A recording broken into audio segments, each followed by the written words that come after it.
নমস্কার। এই যে দেখেন আমি আজকে বানাচ্ছি কারি। কারির জন্য এই যে আমি দই দই আর এই বেসন দিয়ে গুলে এই যেটা আমি সিদ্ধ করছি, আমি এমনি করেই বানাই। আর তার সঙ্গে যে বানাবো বড়া, কারি পকোড়া যেটা বলে, এটাই যে আমি এটাকে এর মধ্যে কাঁচা লঙ্কা, হলদি, নুন আর এই যে দিব বেসন। এই যে এটা বেসন দিব আর দিয়ে এটা মাখলে অল্প হয়ে যাবে। এই যে একটু আদা জিরার পেস্ট আছে।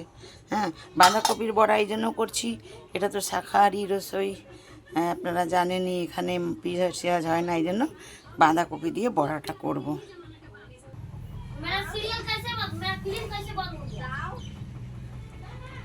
একেবারে বড়া বানাচ্ছি কারির জন্য। এই যে এবারে বেশি ছোট ছোট করে বানাবো, কারির মধ্যে ফুলে ফুলে উঠবে।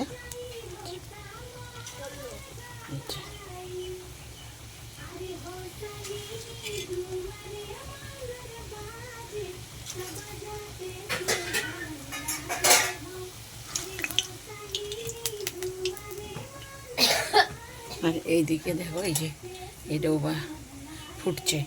বড়া হয়ে গেলে কারির মধ্যে ছেড়ে দেবো।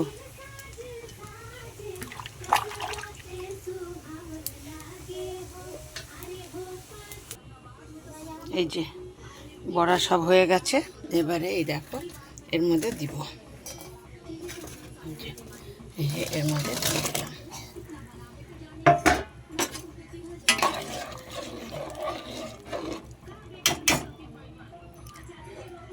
এবারে ফুটে থাকবে, এবারে ডালের মতো ছোক লাগাবো।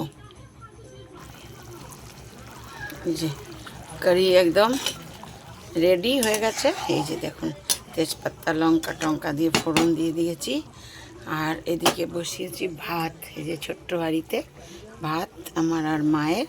আর একটু এই যে গুলে রেখেছি, এটা আমি খাবার সময় ভাতের সঙ্গে বানাবো।